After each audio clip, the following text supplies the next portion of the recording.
aja, yaitu jendela edukasi lingkungan dan alam. Jadi di video kali ini kita akan membahas tentang mitigasi bencana alam.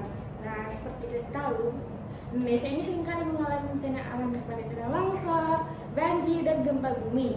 Oleh karena itu, di video kali ini kita penting membahas tentang mitigasi bencana alam.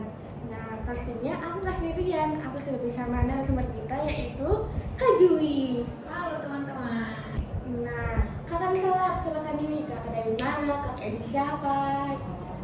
Halo Kak, saya Juita. Saya mahasiswa pendidikan geografi yang saat ini sedang menempuh pendidikan di Universitas Negeri Medan di semester 4 Kak.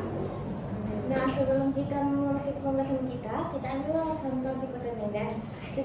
Sebelumnya, di tahun sebelumnya kan Kota Medan ini sering mengalami banjir ya Kak. Nah, jadi itu karena curah hujan tinggi dan sehingga air sungai menguap kan. Nah, akibatnya itu masyarakat sering mengalami terganggu aktivitasnya dan bahkan ada juga masyarakat yang sampai mengungsi sementara. Nah, menurut Kak itu kayak mana ya Kak?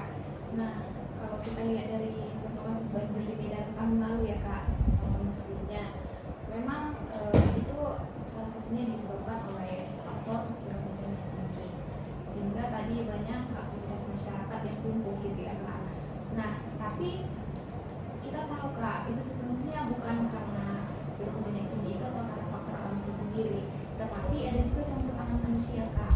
Contohnya nih, manusia ini kan atau para masyarakat sering membuang sampah sembarangan, terutama ke sungai gitu Kak, yang membuat sampah di sungai itu menjadi menumpuk, sehingga aliran di air sungai itu menjadi terhambat gitu Kak, dan air yang ada di sungai itu meluap. Selain itu, saat ini kan juga banyak masyarakat yang melakukan pembangunan nih Kak. Jadi para masyarakat yang melakukan pembangunan ini tidak peduli bagaimana kondisi lingkungan di mana bangunan itu akan dibangun. Apakah nanti setelah dibangun resapan airnya kurang? Jadi masyarakat tidak memikirkan sampai ke situ gitu Kak. Jadi asal bangun saja sehingga resapan air itu menjadi berkurang dan air itu jadi tergenang ke atas jika ada hujan gitu Kak. Jadi sepenuhnya bukan karena faktor alam, tapi karena campur tangan manusia juga. Berarti faktor alam itu berarti bukan hanya faktor alam ya Kak, tapi faktor manusia juga terpengaruh ya. Jadi kalau untuk masyarakat sendiri apa sih yang bisa mereka lakukan Kak? Nah, jadi kalau dari masyarakat sendiri itu hal awal itu harus peduli dulu sih Kak terhadap lingkungannya dan harus sadar terhadap lingkungan sekitarnya. Jadi kalau dari masyarakat sendiri dimulai dari hal kecil sih Kak. Contohnya itu membuang sampah pada tempatnya, bukan lagi membuang sampah secara sembarangan, karena tadi Kak bisa mengakibatkan banjir akibat tumpukan sampah sehingga air itu tidak dapat mengalir. Nah, selain itu para masyarakat juga harus memperbaiki sistem drainase Kak, supaya aliran air itu berjalan dengan baik dan berjalan dengan lancar, sehingga tidak terjadi penghambatan atau penyumbatan yang membuat air itu meluap ke atas. Nah, untuk masyarakat yang tadinya melakukan pembangunan, mereka juga harus memikirkan bagaimana kondisi utama yang ada di lingkungan itu Kak.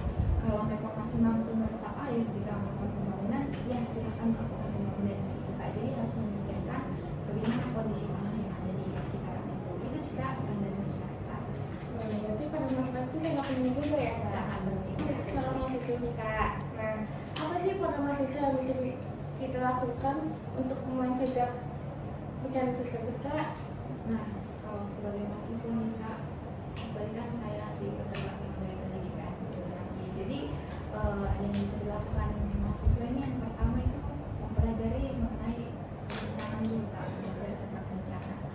Bagaimana bencana itu bisa terjadi, apa yang menyebabkan, bagaimana proses terjadinya, serta dampak apa yang ditimbulkan jika bencana itu terjadi. Nah, kalau kita sudah mempelajari itu, otomatis kita akan tahu Kak bagaimana mitigasi atau pencegahan yang kita lakukan sebelum bencana itu terjadi agar dampak yang kita rasakan itu tidak terlalu besar Kak.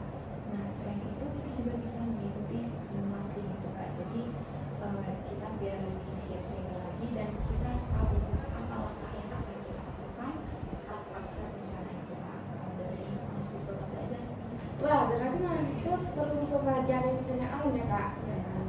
Nah, tadi kan kita membahas banjir ya Kak? Nah, selain banjir itu, apakah mitigasi bencana alam yang lain itu sama atau beda Kak?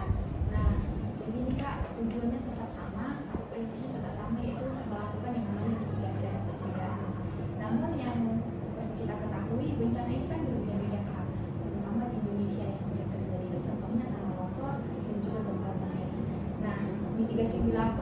berbeda kak. Kalau misalnya kita longsor, langkah awal yang bisa kita lakukan itu kita menanami vegetasi di sekitaran tempat tinggal kita atau di sekitaran lingkungan kita. Selain itu kita dilarang membangun di lereng yang curam kak, karena nanti pada saat terjadi yang namanya tanah longsor, maka bangunan yang kita bangun itu akan tertimpa material-material tanah yang dapat membahayakan kita sendiri. Nah, kalau untuk gempa bumi, kita tahu kalau Indonesia itu ada cincin api Pasifik, sehingga gempa bumi itu rawan terjadi gitu kak. Jadi langkah yang bisa kita lakukan itu kita melakukan pembangunan dengan fondasi yang kuat dan dengan bangunan yang kuat kak, agar pada saat gempa bumi itu terjadi, bangunan yang kita bangun ini tidak runtuh kak. Kadang-kadang masyarakat berpikir kalau misalnya bencana alam itu tidak bisa dihindari, sehingga mereka tidak mempersiapkan diri untuk menghadapi hal tersebut. Menurut kak itu kayak mana kak? Nah, memang bencana itu tidak dapat dihindari kak, dan bencana itu memang akan datang. Tetapi memang perlu bagi kita sebagai masyarakat mempelajari atau melakukan pencegahan kak, supaya pada saat bencana itu terjadi, dampak yang kita rasakan itu tidak terlalu besar kak. Karena pada awalnya kita sudah melakukan yang namanya mitigasi atau pencegahan. Jadi dampak yang akan kita rasakan itu kecil gitu kak, tidak sebesar dampak yang terjadi saat kita belum melakukan yang namanya mitigasi kak. Jadi pembahasan kita hari ini bahwa bencana alam itu tidak bisa dihindari, namun dampaknya itu bisa kita kurangi karena kalau kita punya jiwa peduli dan ilmu pengetahuan. Ya, benar kak. Terima kasih kepada narasumber kita telah memberi ilmu pengetahuan baru. Semoga kita menambah wawasan baru ya teman-teman. Iya kak, sama-sama. Terima kasih juga sudah mengundang saya di podcast Jelajah kali ini. Semoga apa yang kita obrolin tadi dapat bermanfaat bagi teman-teman yang sedang menonton video ini. Terima kasih sudah menonton. Sampai jumpa di episode selanjutnya. Dadah. Is the loneliest number that you'll